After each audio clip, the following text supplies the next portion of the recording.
सड़क पे ट्रक और जंगल में शेर सिर्फ इसलिए बेअंदाज होके चलते हैं क्योंकि उनके पास ताकत है। अगर कॉन्फिडेंस पैदा करना चाहते हो तो ताकत पैदा करो। कोहरा पड़ रहा है ना, तब पर भी ट्रक वाले चला रहे 50-60 पे सड़क पे। क्यों? ताकत है ना, उन्हें थोड़ी बचाना है अपने आप को, अगले को जो स्कूटी लिए जा रहे हैं उनको उतर के चलना है कोहरे में। इसीलिए तो सब राजा बन नहीं पाते, क्योंकि स्कूल की जो लाइफ होती है उसमें यही पढ़ाया जाता है, honesty is the best policy.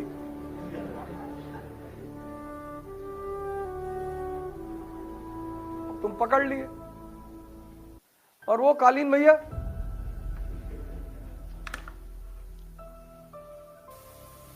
Guddu Pandit का तो कभी आईएएस न निकले।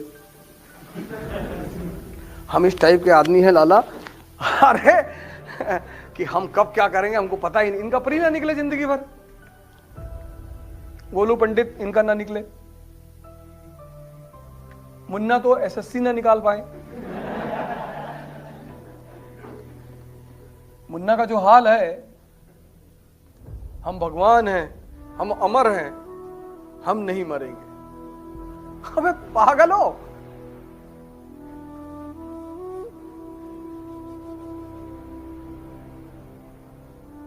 दद्दा त्यागी है आईएएस निकालने वाला स्टफ, लेकिन दद्दा त्यागी जो है वो हाइट से मार खा जाएंगे।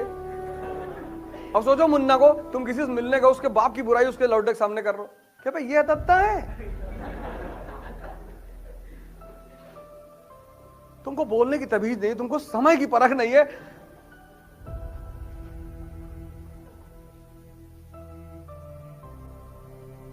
महत्वाकांक्षा का जो खेल है ना, वो शक्ति पर टिका हुआ है, मन की और शरीर की दोनों। हमसे लोग पूछते हैं कि अब क्या करोगे? अब प्रधानमंत्री बनेंगे। तो अब कुछ बोलते नहीं, पहले तो बोलते थे, अब नहीं बोलते। कोई लोग सर झुका के मुस्कुरा देते हैं, कुछ लोग किसी और से कहते हैं बने ना बने तुम्हारी जान तो लिए ही ले रहे कह के। तो यूपी का चुनाव था तो बहुत लोगों से मैंने कहा, बस अखिलेश जी का फोन आया था, कह रहा था कि जहां से चाहो यूपी में वहां से लड़ जाओ, हमारी सीट से लड़ जाओ। अच्छा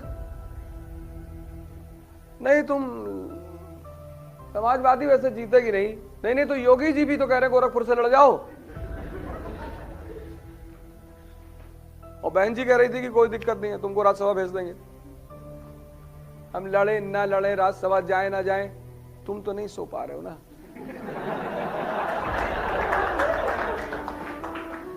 तुम हमारे पीछे काहे पड़े हो? हम कुछ करें, हम कल भालू खरीद के ले आए, ना चाहे तुमसे मतलब। यही तुम्हारा दर्द है, तुम दूसरों को इतना देखते हो, इतने उनसे ज्यादा वो हो जाते हो, और हर आदमी तुम्हें छेड़ रहा। छोड़ दो इसको, मजा लो। तारीफ सुनने का मजा भी तब आएगा जब तुमने गाली सुनी है। जैसे आज राहुल जी को बहुत दुख होता होगा, इन्होंने कभी गाली नहीं सुनी होगी। राजा के खानदान, मुगल फैमिली, गांधी फैमिली। तो जब लोगों ने पप्पू कहना शुरू हो गया होगा तो बेचारे को कितना दर्द हुआ होगा। एक बार तो पार्लियामेंट में वो खुद ही कह दिए खड़े हो गए कि हाँ मैं पप्पू हूं। अरे सब हंसने लगे, इतना खींच गए बेचारे की करे क्या। गए बेचारे मोदी जी को गले वले लगाए। तो अब ये उनकी प्रैक्टिस चल रही गाली सुनने की। यही अगर वो 15 पे सुन लिए होते, या तुम अपने पापा की गाली सुने, टीचर की सुने, तो आज लड़ने की क्षमता रखे हो ना। तुम महान तभी बनोगे जब तुम्हारी बुराई होगी, तभी तुम्हें समाज को दिखाने की इच्छा पैदा होगी कि अच्छा, अगर सब तुम्हारी तारीफ करने लगे ना तो तुम कुछ नहीं कर पाओगे। जिनका दिमाग जिंदा है, जो मरे हुए हैं वो तो कुछ नहीं करेंगे। जिनका जिंदा है, गांधी की बेइज्जती हुई, महान बन गए। अंबेडकर की बेइज्जती हुई, महान बन गए। तो ये तो अच्छा है कि तुम्हारी बेइज्जती होती है। तुम टीचर को क्लास में हाथ उठा के सवाल पूछा करो, जवाब दिया करो। तुम ये सोचते हो कि टीचर हमें कुछ बोल देगा, डांटेगा ना, इससे ज्यादा तो कुछ नहीं करेगा, मार सकता नहीं।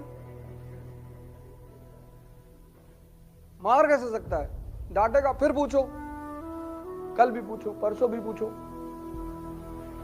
सड़क पे जाके पूछ लो, चिट्ठी लिख के पूछ लो, गाड़ी से आता हो तो गाड़ी पे चिपका दो कागज।